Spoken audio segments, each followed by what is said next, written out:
India's Voice to the World, I'm Lipakshi Khurana, coming up in the next hour. Israeli Prime Minister Benjamin Netanyahu says Israel will pursue war against Hamas to the end. Defense Minister Gallant says Hamas has lost control in Gaza. India's External Affairs Minister Dr. S. Jaishankar meets UK Foreign Secretary James Cleverly and Defence Secretary Grant Shapps, also addresses Indian community in London. India's Commerce Minister Piyush Goyal arrives in US to attend IFF APEC meetings, meets Singapore's Minister for Trade and Industry on sidelines. The 42nd edition of India International Trade Fair 2023 is set to be inaugurated today in New Delhi. Over 3,000 exhibitors from both India and abroad to participate.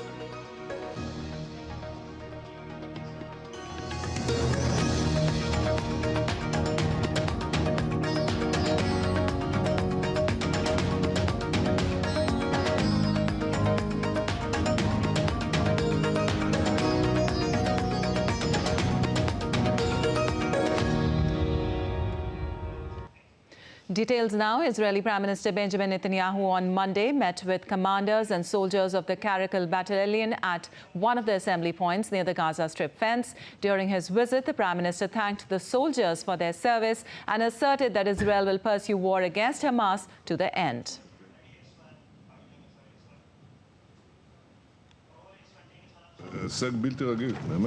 An extraordinary achievement, truly amazing, there are no words.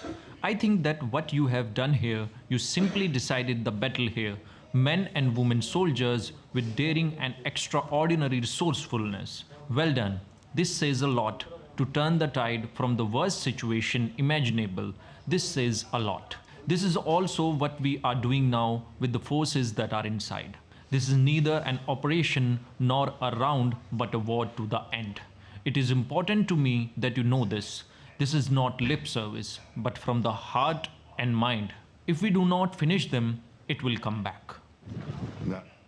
Also, Israeli Defense Minister Gallant has said Hamas has lost control of the Gaza Strip it has ruled for 16 years. After an assessment of the fighting, Gallant said Israeli forces are advancing according to plans and carry out the tasks accurately and lethally. He said IDF has intensified activity against Hamas tunnels in recent days. The Israeli Defense Force spokesperson said the Israeli military is operating inside Gaza to ensure the safe release of 239 Israeli hostages and is combining all three modes of land, air and naval forces in the war.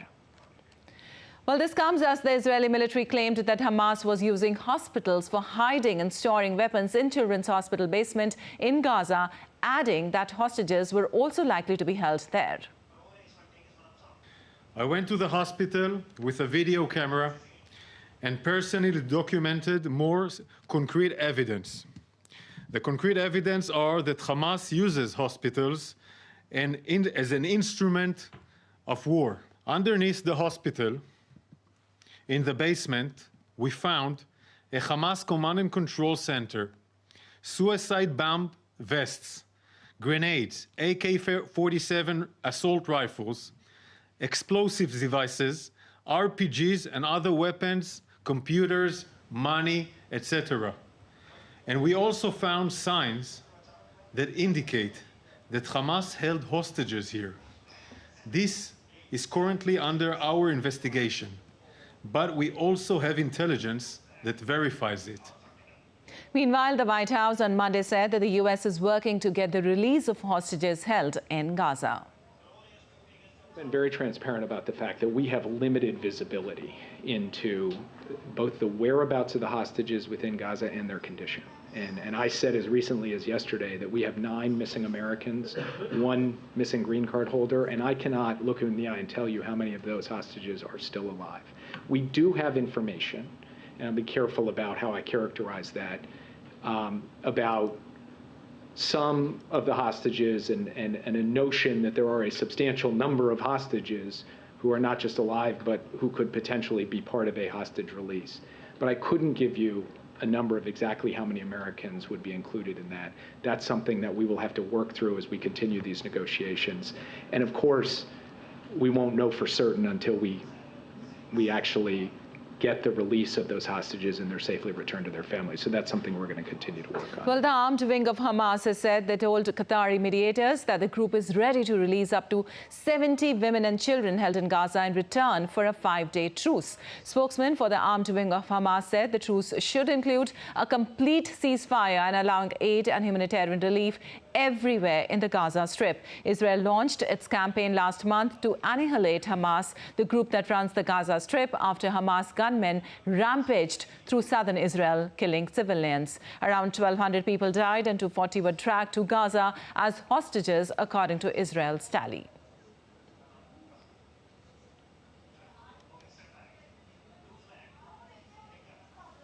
And moving on, strengthening bilateral ties with the UK, Indian External Affairs Minister S. Jaishankar met with newly appointed UK Home Secretary James Cleverly in London on Monday. Jaishankar, who is currently on an official visit to the UK, expressed appreciation for Cleverly's unwavering support, underscoring the continued strength of the strategic partnership between India and the UK. Both leaders not only discussed the importance of mobility, skills and talent in the development of our bilateral cooperation, but also exchanged views on addressing shared concerns on extremism, economic offences, trafficking and security. Earlier, Jaishankar engaged in a discussion with UK Defence Secretary Grant Shapps. Bolstering defence and security cooperation between the two nations took the centre stage during their discussion. Jaishankar also highlighted the promising avenues for collaboration through the Make in India initiative, offering new opportunities for British partners. The leaders also exchanged perspectives on pressing global security challenges, emphasising the convergences in their strategic approaches. Well, Jaishankar also addressed the Indian community at a Diwali reception in London. He hailed the community for making a powerful contribution in India-UK relations. The External Affairs Minister said that a new India is coming into being and that a transformation is underway in the country.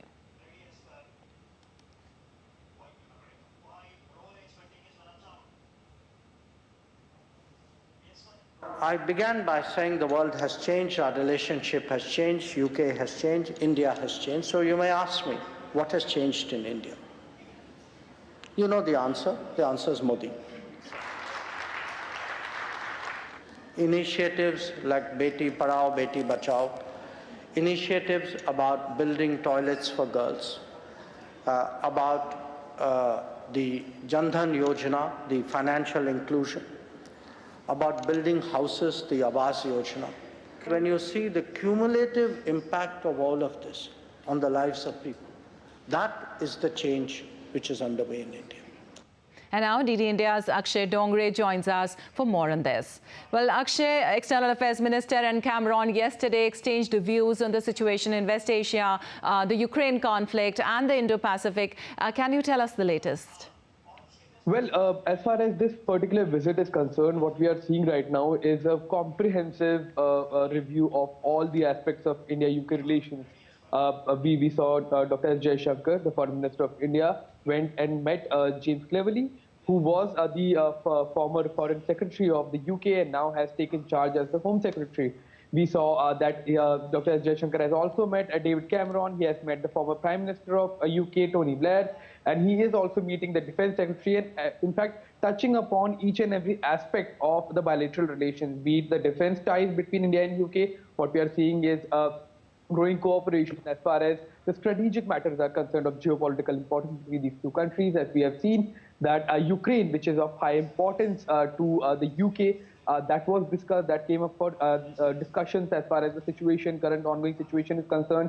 The second thing, West Asia, Israel, especially Israel-Hamas conflict that has been going on for over a month now, that has led to destabilization of that particular region that can in fact impact the economies of India and UK, both sending the oil prices to new highs that can in fact significantly impact the economy of India, especially which relies on the import of oil from that particular region. So that has been touched upon as well. And as far as the internal issues between these two countries are concerned, they were discussed as well, because as far as the anti-India activities in the UK, from what we have seen in the past 2 years, the uptick in Khalistani activities, in Canada and UK were of great concern to the Foreign Ministry of India.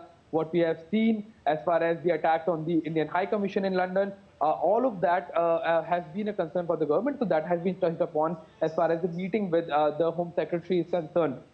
So what we are seeing, or rather going to be see for the next few days till the time the meeting, this visit continues of Dr. S. Jaishankar, is fostering of new relationships and solving issues that are in fact of concern to both the countries, so that both the countries can in fact start with a new era of friendship, especially after Brexit, when UK is looking at India as a potential market for its country.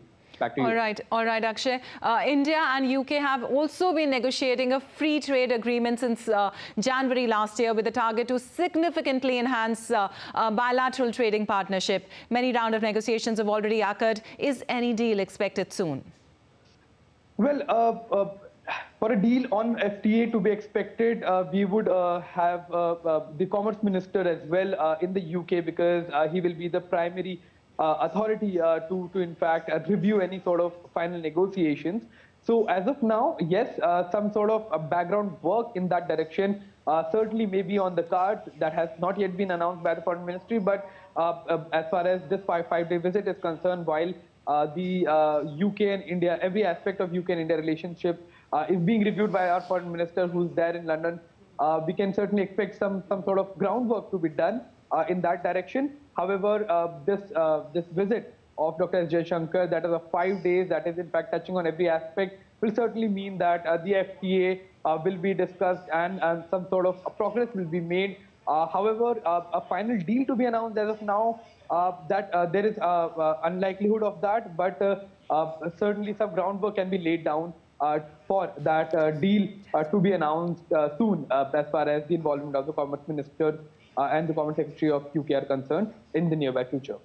All right, Akshay, thank you so much for that update. And moving on, British Prime Minister Rishi Sunak's new cabinet meets for the first time later on Tuesday. He brought former Prime Minister David Cameron back into government as Foreign Secretary as part of a wider ministerial reshuffle. DD India's Oli Barrett reports from London. Well, when that new cabinet gathers for the first time, it will be familiar in many ways for David Cameron, who has sat round the cabinet table in Downing Street many times before, but previously it was as Prime Minister, and his is absolutely the most surprising face that will be gathering at Cabinet later on. Very much a surprise for all of Westminster to see David Cameron, the former Prime Minister, returning to government at the request of Rishi Sunak to take on that Foreign Secretary role. And I'm pleased to have appointed a new Foreign Secretary who will build on everything that we have achieved in the last year. This broader reshuffle, which has seen a new Health Secretary, a new Environment Secretary, a new Home Secretary as well after Suella Braverman was sacked, is designed by Rishi Sunak to be a reset ahead of the next general election. He wants the best possible team in place to get ready to fight that election. The opposition Labour Party say that this reshuffle is laughable in their words. They say that Rishi Sunak has been trying to present himself as a candidate of change, but that he heads up a government that now has a Foreign Secretary who's being recalled to government after several years away and having previously been Prime Minister of a Conservative administration. So a controversial appointment in other ways too. Some Conservatives feel that David Cameron's foreign policy wasn't very successful when he was Prime Minister, and they wonder whether he is the best man for the job as a result. But Rishi Sunak sees him as someone who can appeal to voters in the centre ground of British politics. As I say, he is gearing up for an election campaign which will have to begin at some point fairly soon.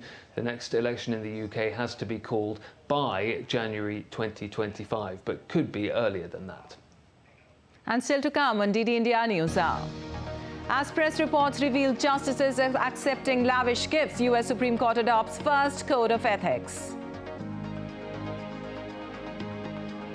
Amid civil fraud trial against former US President Donald Trump, his son defended his father's real estate portfolio.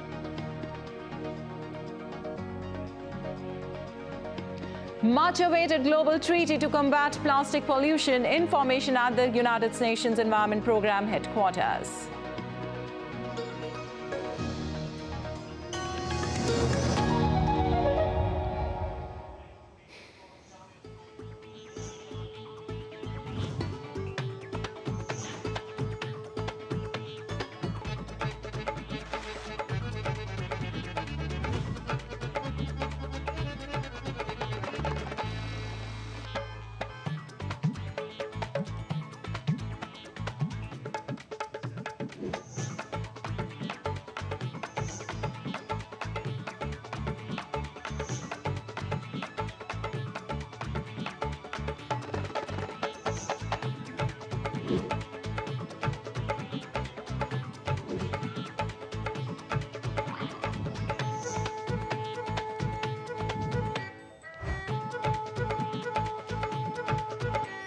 Welcome to Jaipur.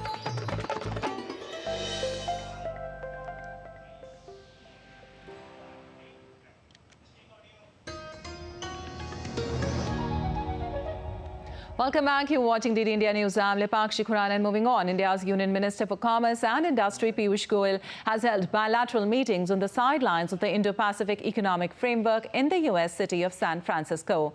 Goyal held talks with the United States Trade Representative, Catherine Tai. He also met with the South Korean Trade Minister. The IPF has 14 members. Also earlier, the Commerce Minister met with Singapore's Minister for Trade and Industry, Gan Kim Yong, on the sidelines of IPEF in San Francisco. The two sides looked to advance trade and commerce between the two nations. During the meeting, the leaders emphasized ways of enhancing cooperation between India and Singapore in emerging and futuristic areas. India's Commerce Minister, Piyush Goyal, who is on a visit to the United States from November 13th to 16th to attend the Indo-Pacific Economic Framework Ministerial meeting. Goyal has also been invited to attend the Asia-Pacific Economic Cooperation Summit in San Francisco. Well, India is attending the APEC summit as a guest of U.S. President Biden, aimed at finalizing an Indo-Pacific economic framework. DD India's Simon Marks is in San Francisco and says the White House is trying to manage expectations for the summit's outcome. India is represented here at the APEC summit by Commerce and Industry Minister Piyush Goyal in India's capacity as a guest economy for this gathering of APEC nations. But the minister is going to have a very, very busy few days. It's already been announced that he's going to be participating in the third in-person ministerial meeting aimed at forging the final text for the Indo-Pacific Economic Framework. US officials speaking over the last few hours would not be drawn on whether there is going to be final language for the IPEF released at this APEC summit, but certainly that was a goal of the Biden administration going into it. Minister Goyal will also be representing India at the Partnership for Global Infrastructure and Investment. That's an IPEF investor forum that is being held here on the fringes of the APEC summit. He'll also be meeting with CEOs from across the United States because one of the aims of this summit is to try and promote trade between the host nation, APEC members, and in the case of India, a very important guest economy. And so those meetings with CEOs seen as very important as conversations advance on trade barriers, trade and investment, and greater cooperation in areas including technology and innovation. More broadly here, there is considerable attention, of course, being focused on Wednesday's planned meeting between President Biden of the United States and President Xi Jinping of China, the first time that the two men have met in person since the G20 summit in Bali last November. And one of the questions hanging over this meeting between the two presidents is whether they can create lines of communication so they can manage the competition between the US and China responsibly and avoid it veering off into conflict. And the issue of whether a final declaration is going to be issued, well, the Americans certainly say that they are hoping to take a leaf out of Thailand's book last year, the hosts of the 2022 APEC summit, and secure some kind of consensus. US officials, the hosts of this event, simply said over the last few hours that they are working very hard to try and overcome what they described as frictions that have emerged in discussions over the possible wording of any final declaration. Simon Marks for DD India at the APEC summit in San Francisco. And moving on, U.S. President Joe Biden greeted Indonesian President Joko Widodo at the White House as the two leaders prepared for the Asia-Pacific Economic Cooperation Summit in San Francisco for talks on regional security and clean energy transition, among other topics. The Indonesian president had a discussion on many topics, including Israel-Hamas conflict, among other things, with the U.S. president. Also, meanwhile, U.S. Treasury Secretary Janet Yellen has called on Pacific Rim finance ministers to work on financing the transition to low-carbon energy with a focus on achieving net zero goals. U.S., China and Australia are among nations that are part of the Pacific Rim. Yellen's remark came as she opened a meeting of finance ministers of Asia-Pacific Economic Cooperation, or APEC countries, in San Francisco. We need to put ourselves on a sustainable growth path, one where we safeguard our planet while providing our economies with the clean energy they need to grow. And we need to leverage emerging technologies to drive innovation while maintaining safe financial markets. With that, thank you again for your work and the work of your teams throughout this year, and for being here today. It's a key opportunity to recognize our accomplishments and reaffirm our commitment to more progress. And the U.S. Supreme Court has formally adopted its first code of ethics after press reports earlier this year revealed justices accepting lavish vacations and gifts paid for by rich benefactors who often had strong political, social and religious beliefs. Tony Waterman has more.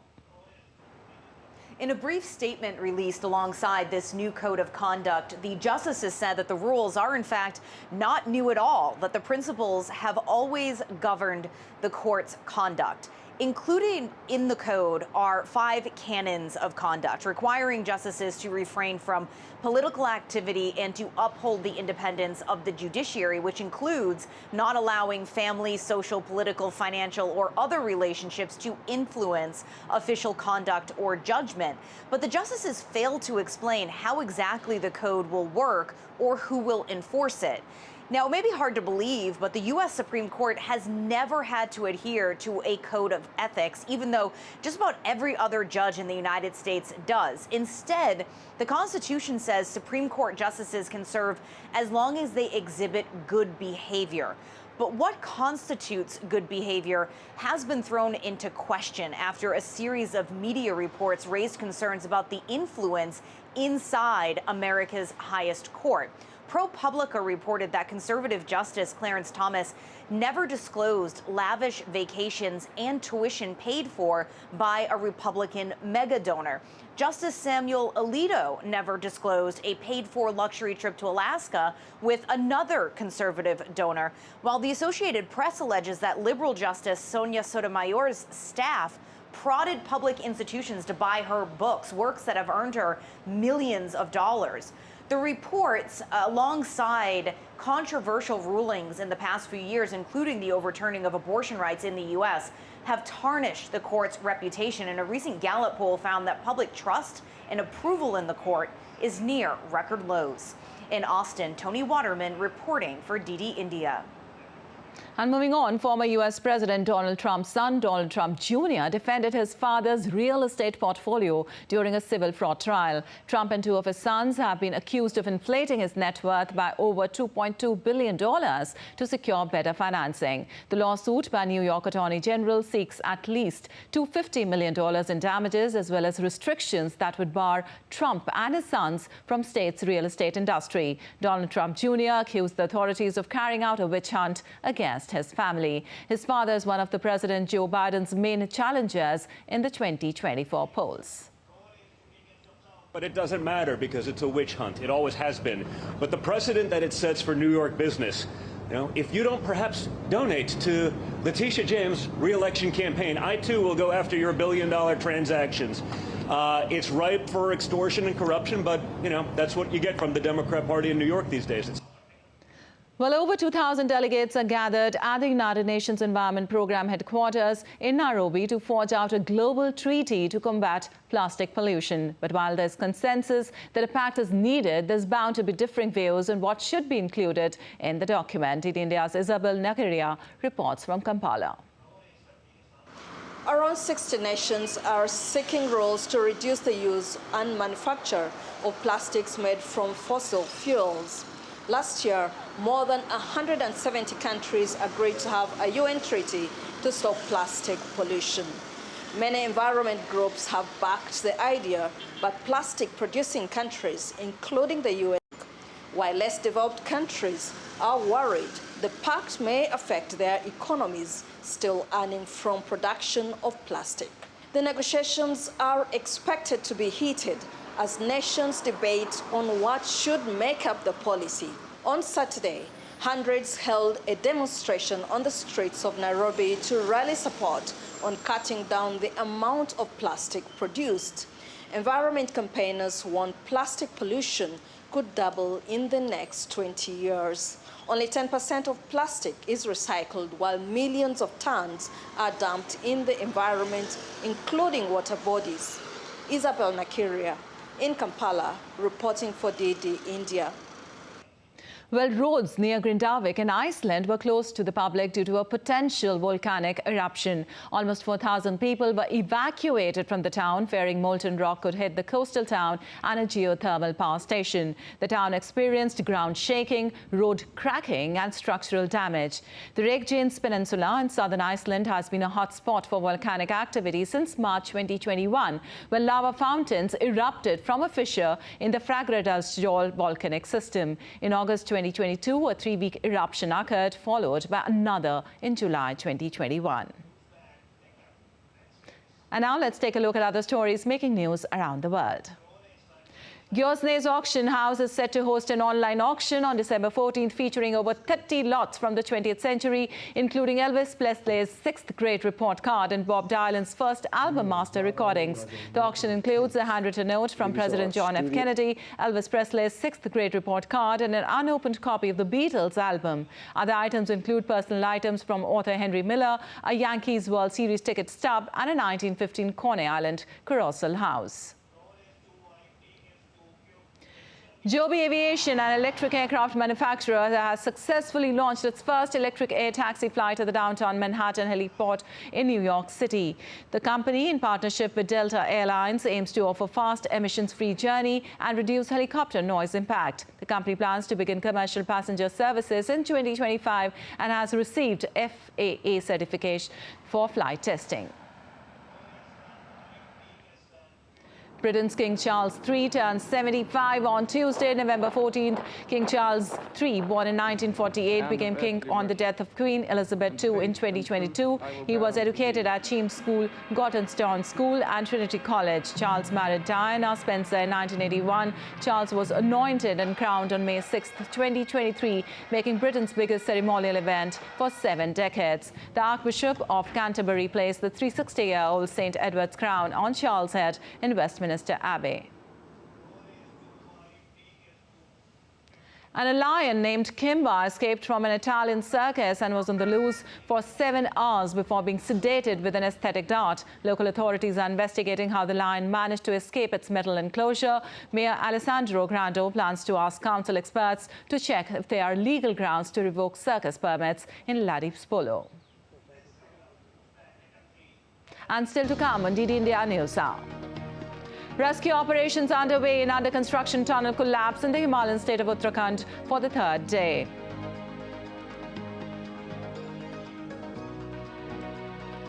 We'll tell you ahead about India's spectacular performance at the Dubai Air Show.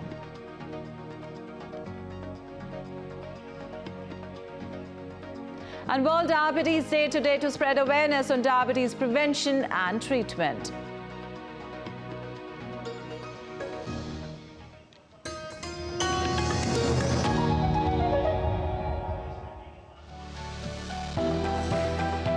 Turning crisis into opportunity, transforming ideas into action, stories of real change, tales of sustainable solution. This series is going to tell stories of such change makers. Watch Change Makers on DD India.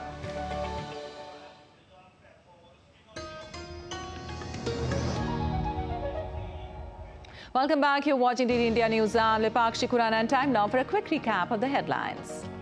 Israeli Prime Minister Benjamin Netanyahu says Israel will pursue war against Hamas to the end. Defense Minister Gallant says Hamas has lost control in Gaza. India's External Affairs Minister Dr. S. Jaishankar meets UK Foreign Secretary James Cleverly and Defence Secretary Grant Shapps, also addresses Indian community in London. India's Commerce Minister Piyush Goyal arrives in US to attend IPF APEC meetings, meets Singapore's Minister for Trade and Industry on sidelines. The 42nd edition of India International Trade Fair 2023 is set to be inaugurated today in New Delhi. Over 3,000 exhibitors from both India and abroad to participate.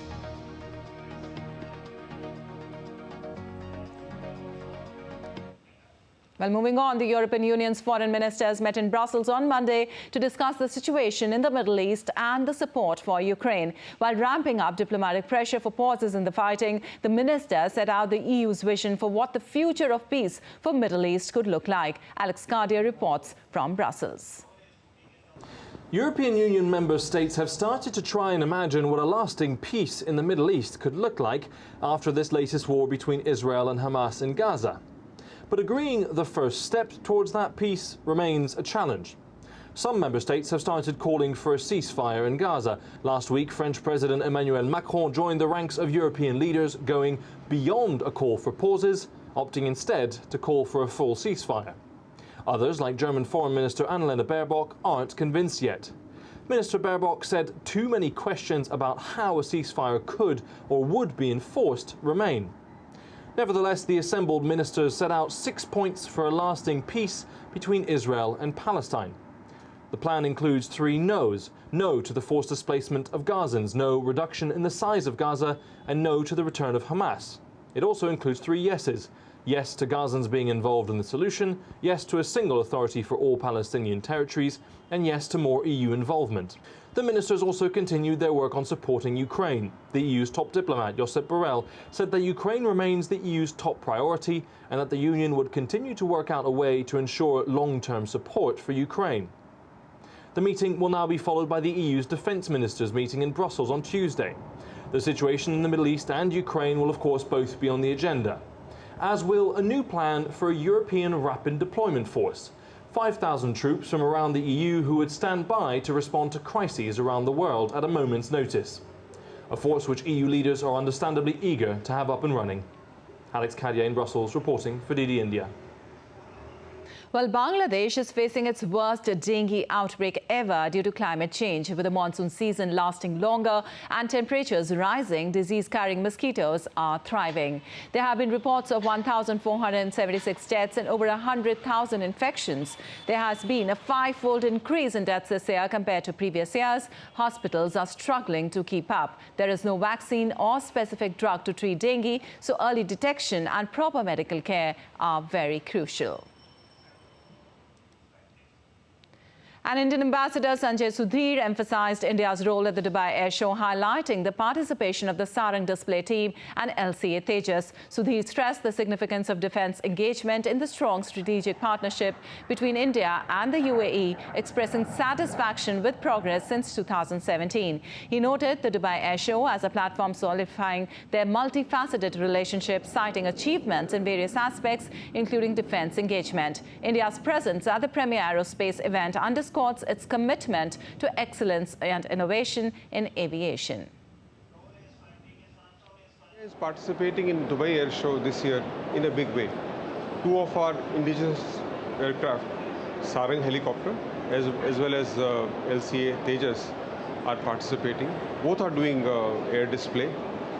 This year, Tejas squadron participated in Operation Desert Flag. And I think that was a big success to show to the world our indigenous production capacities. And a delegation led by Indian National Space Promotion and Authorization Center visited the Mohammed bin Rashid Space Center in Dubai to enhance collaboration between Indian and Emirati space sectors. The delegation included Indian space startups sharing expertise in various space activities.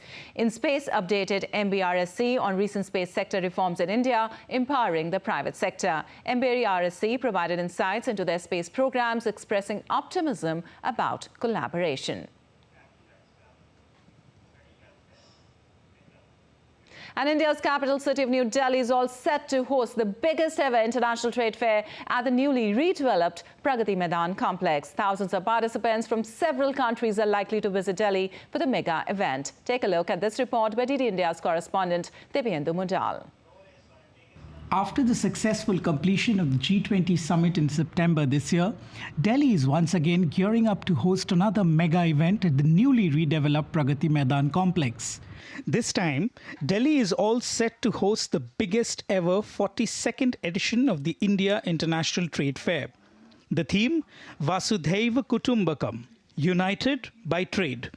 Countries from across the world will gather at the national capital to participate at this mega international event. Women entrepreneurs from the SAARC countries will be a key focus of this year's trade fair.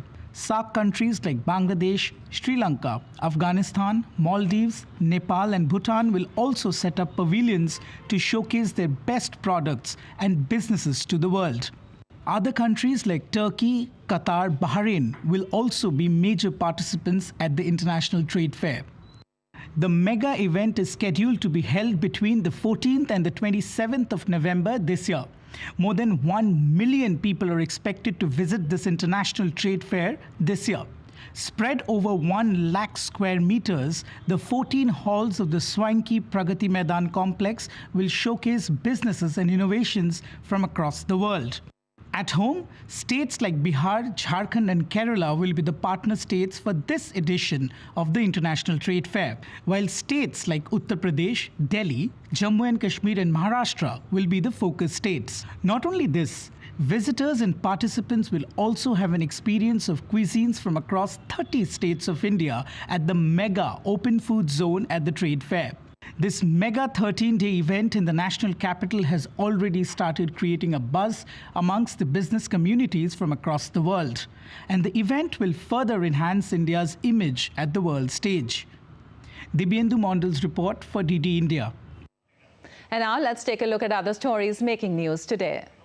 In the Himalayan state of Uttarakhand, relief and rescue work is underway in the Silkyara under construction tunnel for the 3rd day. The rescue forces made a plan to take the workers out safely by putting big pipes inside the tunnel. Around 40 workers are trapped in the tunnel and authorities said all are safe and being fed food and water. Amid the rising pollution level in the northern India, the stubble burning continues in the Indian state of Punjab. The air quality improved in Delhi after the rainfall, but after Diwali, it is continuously deteriorating, with AQI standing near 400 in severe category on Tuesday morning. A peculiar video that stands out from the ordinary, shared by the Government of India. In an incredible fusion of technology and tradition, a robot performed Aarti of Lord Ganesha. The robot is manufactured by Orangewood Robotics Company.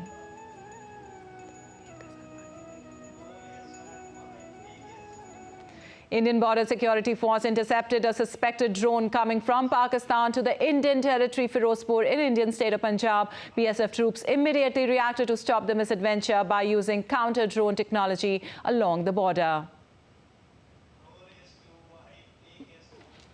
2 netball players from Anantnag in Indian state of Jammu and Kashmir clinched the prestigious gold medals in the Indo-Nepal Mixed Netball Championship 2023. It was held in Pokhara, Nepal. These talented players were initially identified during the My Youth, My Pride program.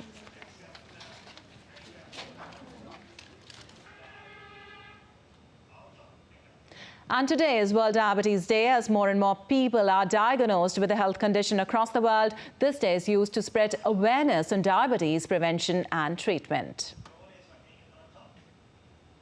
14th November is observed as World Diabetes Day. Often referred to as a lifestyle disease, diabetes is rising among masses in India and abroad.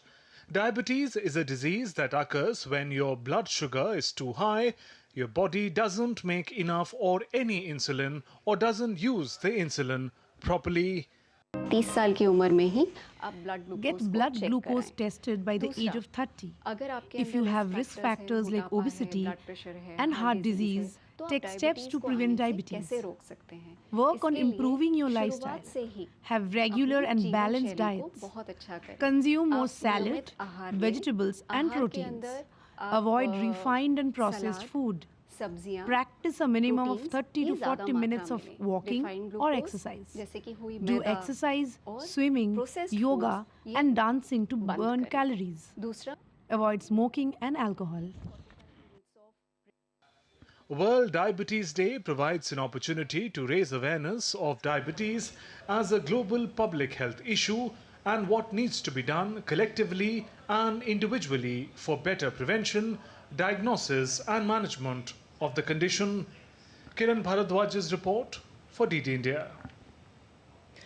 A National Tribal Pride Day marking the legacy of Birsa Munda, Indian tribal activist and folk hero who challenged the British rule and unfair land practices, is being celebrated today. DD India correspondent Dibyendu Mundal reports for more.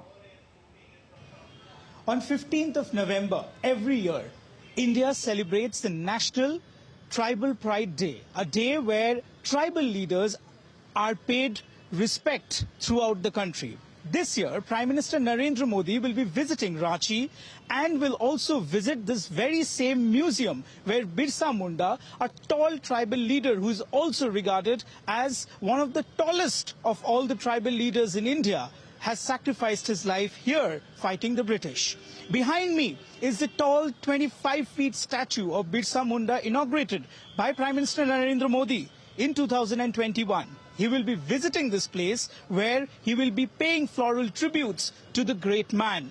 Let me take you inside the jail where Birsa Munda sacrificed his life fighting the British.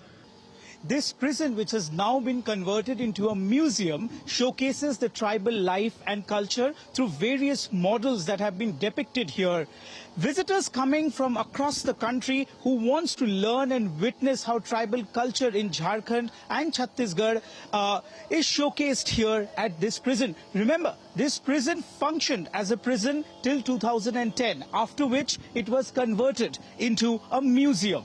Let me take you inside the same very prison where Birsa Munda sacrificed his life, and he was arrested and kept at this very same prison fighting the British. Behind me is barrack number 4. This is the same place where Birsa Munda was arrested and kept in solitary confinement by the Britishers. By fighting the Britishers, Birsa Munda lost his life at this same place where we are standing in Ranchi, Jharkhand. Not just him, several other tribal leaders are showcased here and revered by people from across the country that come here to pay respect to the tribal leaders who laid down their life for the freedom of this country. From Ranchi, this is Dibyendu Model for DD India. And hundreds of people witnessed the legendary moment at Antoni Gaudi's masterpiece, the Sagrada Familia Temple in Barcelona, as its 4 towers of the Evangelist were illuminated for the first time. The 4-winged tetramorph sculptures created by Spanish sculptor Xavier Medina Campani are atop each of the 4 towers. In 1882, work on Gaudi's Sagrada Familia got underway.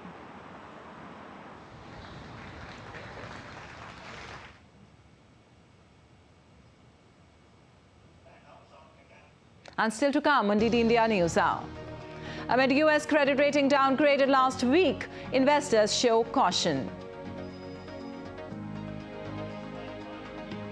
And cricketers Virendra Sehwag, Diana Edujja and Arivana De Silva inducted into Hall of Fame.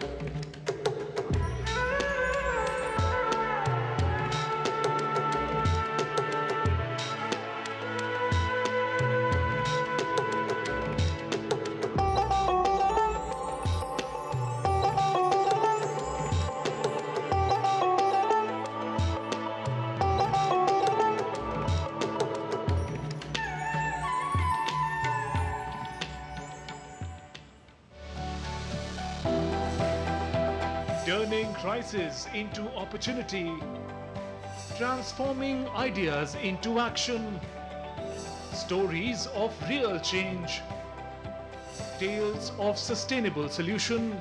This series is going to tell stories of such change makers. Watch Change Makers on DD India.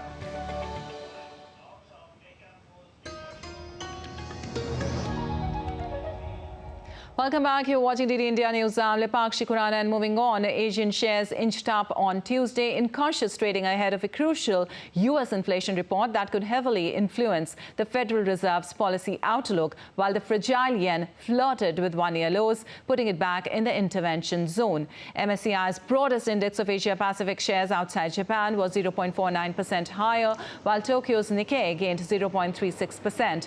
Australia's S&P ASX 200 index was up 0.61%. The U.S. inflation report due later in the day has investors' attention on Tuesday, especially after Federal Reserve Chair Jerome Powell and policymakers have said they are still not sure that interest rates are high enough to tame inflation.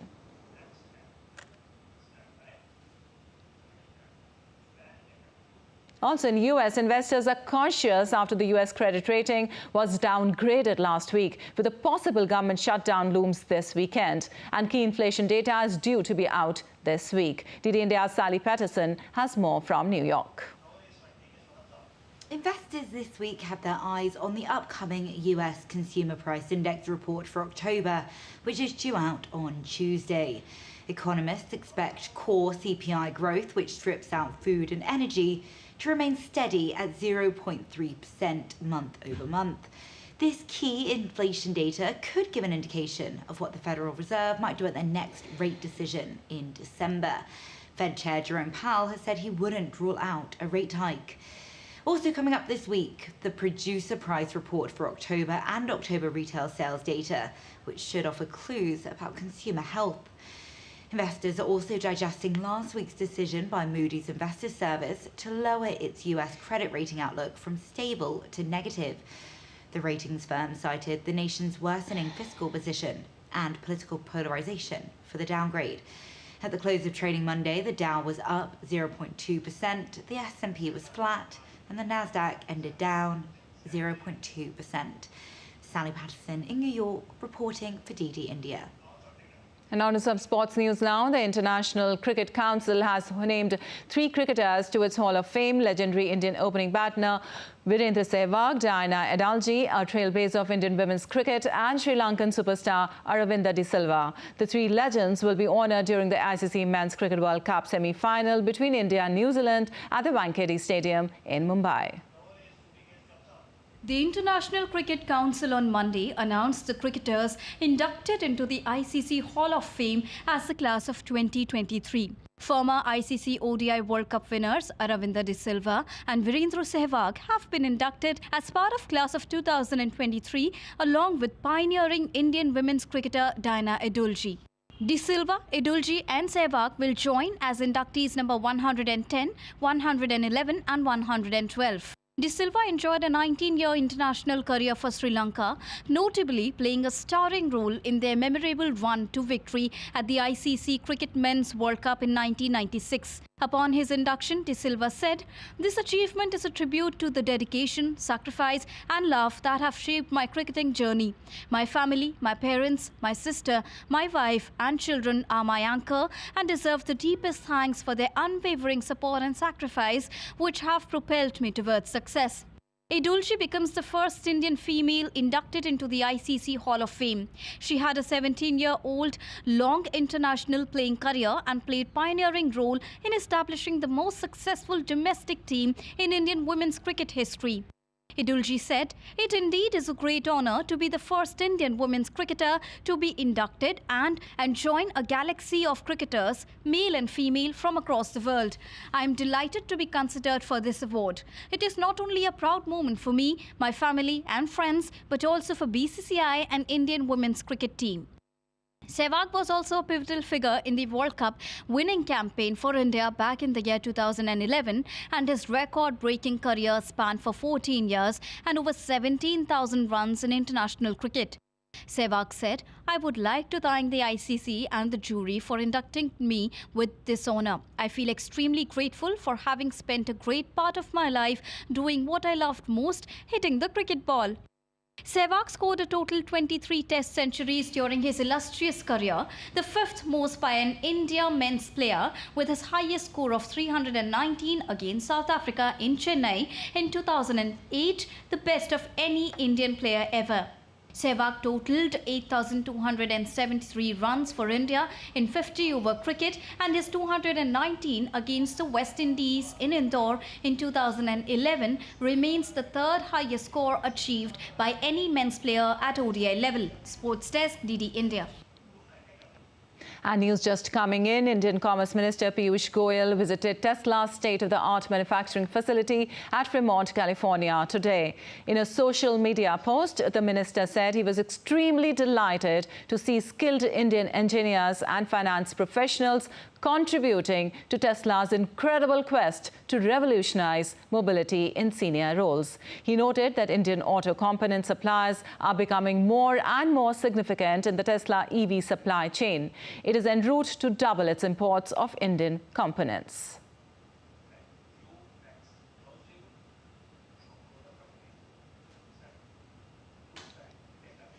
And as the Indian Festival of Lights, Diwali was celebrated globally on Sunday, US President Joe Biden and his First Lady Jill Biden also lit the diya in White House to symbolize Diwali's message of seeking the light of wisdom, love and unity over the darkness of hate and division.